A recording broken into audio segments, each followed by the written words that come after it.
400 flights in 9 years, 60 countries, and there is still one seat I pay extra for by accident. It is right there on the map, in the good half of the cabin, and it costs more than the seat beside it. It looks like the best seat in the row. It is not. It is the one seat on the aircraft where the thing you paid for does not exist, and 2 airlines are in court right now arguing that this is fine. That one is number 9. I am saving it for the end. Before that, 8 others. Why the row got shorter without moving. What the exit row actually costs you. What the fee buys and what it does not. Which seat keeps you away from people. Which row the airline quietly reprices while you sit there deciding. And the one number that beats every seat on this list. We will go through all 9, worst to strangest. You booked the same seat you booked 10 years ago. Same airline, same row number, same kind of ticket. So it is the same seat, right? No. The number on the seat map is pitch, and pitch is not legroom. It is the distance from one point on your seat to the same point on the seat in front. Thin the seat shell and the number holds while the room at your knees changes. Add a row and the number drops for everyone behind it. The FAA opened public comment on this in 2022, and CBS News went through the docket. Average pitch has gone from about 35 inches to about 31. Width from about 18.5 inches to about 17. Here is the fork. 30 inches on a new slim shell can leave more room at your knee than 31 on a 15-year-old seat. So compare the seat model, not only the number. Pull up the cabin layout, find the seat manufacturer, and check the year of the retrofit. It takes about a minute, and it is the only comparison that means anything. The row did not move, the seat did. You are looking at a seat map. It shows you letters and numbers. It shows you whether the seat fits a person your size, right? It does not. The thing that certifies a cabin is an evacuation standard. An aircraft over 44 seats has to empty in 90 seconds. That test measures the doors and the aisle. It was never a comfort measurement, and it does not know your shoulders. Flyers' Rights told the FAA that only about a quarter of passengers actually fit seats built to fit 90% of them. When the FAA ran its own evacuation study, the volunteers were able-bodied adults under 60, in groups of 60. The fork. If you are close to average, the seat number matters less than aisle access. If you are not, stop reading the pitch column and book the aisle in the widest row on the map. On a full 737, that difference is worth more than 4 inches of pitch, because aisle access is the one thing nobody can take from you once you are in it. The seat is certified, just not for you. You assume somebody set a floor, a minimum, a line the airline cannot cross. There is a federal minimum, right? There is none. Congress told the FAA to set minimum seat dimensions in 2018. The agency studied it, took 26,000 public comments, and never issued a binding rule. That is not a loophole. That is the whole legal position. In 2023, a federal appeals court declined to order the FAA to set a minimum pitch, and Simple Flying reports the practical floor now sits at 28 inches. Here is the fork, and it is the useful part. On the same route, on the same day, the aircraft decides. A standard economy seat on one carrier and a seat on an ultra-low-cost carrier can sit 4 inches apart. In 9 years, I have never once been surprised by a cramped seat when I checked the aircraft type first. I have been surprised plenty of times when I checked only the airline. The airline name on your ticket tells you about the service.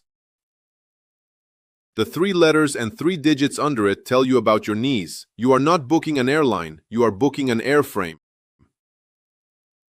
The exit row comes up on the map. Extra inches, sometimes free at check-in. You take it. Best seat in economy, right? Not quite. The exit row is not a comfort product. It is a job description written into Federal Rule 121.585. You are agreeing to open that exit and get people out of it. Under that rule, nobody under 15 sits there. You have to be able to lift the exit door, and on some overwing exits, that door runs to about 60 pounds. You have to say yes out loud before pushback. The fork, and this is the one that costs people money. The row beside the exit gets the space and usually reclines. The row in front of the exit gets the same legroom on the map, and the seat back does not move at all. Airlines charge the same for both, and the map does not mark it. So find the exit on the diagram, count 1 row forward, and cross that row off. 1 row apart, 4 hours of difference.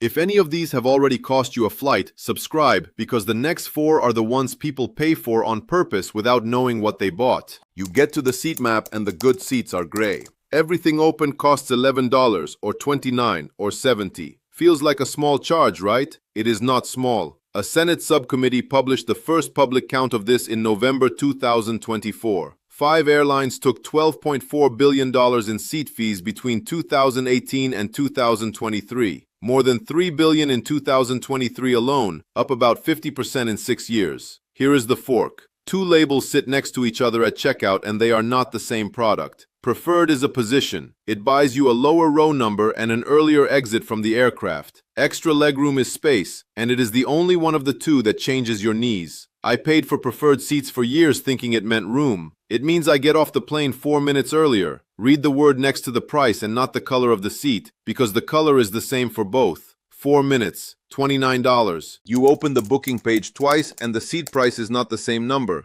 Your imagination, right? Maybe not. The same Senate investigation looked at how that price appears. Airline sites hold the cost of a seat back until late in the booking flow, and one carrier told the subcommittee it asks for personal details before showing seat prices because that is what produces the most purchases. Travel Weekly reported the scale of it. In 2023, one major carrier collected $1.3 billion on seat selection, more than it collected on checked bags for the first time in years. The fork. Price the seat once while logged in and once in a clean browser window. If the two numbers match, it is a fixed fee and you can decide calmly. If they do not, you are not looking at a price. You are looking at an offer built for you. 2 more before number 9, and the next one is the one people argue about in the comments every single time. Remember which of the two you are being shown. You are choosing between the aisle and the window. You take the aisle because you like getting up. Same flight either way, right? Not for your immune system. Researchers put trained observers on 10 full transcontinental flights and counted every close contact in the cabin. The work went into PNAS in 2018. Aisle passengers averaged about 64 close contacts per flight. Window passengers averaged 12. Here is the fork, and it is the whole point. That gap only exists if you stay put. 80% of aisle passengers got up during the flight. 40% of window passengers did. The seat does not protect you. Sitting in it does. I fly the window on anything over 3 hours now, and I load up before boarding so I never have to move. On short hops, I take the aisle, and I do not pretend it is the same thing. The window seat is not a shield. It is a reason to stay in it, and it only works for as long as you do. Pick the seat, then act like it. The seatbelt sign goes off. The aircraft starts moving in a way you do not like. You look at the wing and wish you were sitting over it. The row is what decides how bad this gets, right? Almost. An aircraft in rough air pivots around its center of gravity, which sits near the wing root. Front and tail swing through a bigger arc. That part is real, and it is why the back feels worse. Now the number. FAA data from 2009 through 2022 counted 163 serious turbulence injuries. 129 of them were crew, not passengers. The fork. The NTSB looked at a decade of these and found nearly every seriously injured passenger was unbelted when it hit. Over the wing, you feel less. Belted, you get hurt almost never, whatever row you are in. Number 9 is next, and it is the one I still book by mistake. So take the wing if rough air bothers you, and keep the belt loosely fastened the entire time you are seated, sign or no sign. Choose the wing for comfort. Keep the belt on for everything else. You pay to sit at the window. You board, you turn into your row, and there is a wall. A mistake by the airline, right? It is in the design. Air conditioning risers run up inside the fuselage wall at one specific station, and a window cannot be cut there. Alaska Airlines published its own map of it. On a 737-700, it is 9A. On a 737-800, it is 10A. On a 737-900, it is 11A. Then it went to court. In 2025, passengers sued United and Delta over seats sold as window seats with no window in them. United asked for the case to be dismissed, arguing that window describes where the seat sits, not what you can see out of it. The fork is simple. Forward of the wing on the left side, check the map before you pay. Behind the wing, you are fine. And if the aircraft swaps at the gate, the whole map changes under you, so it is worth one more look at the seat number on the new boarding pass. They are not selling you a view, they are selling you a wall. Look at the 9 together, and they are one thing.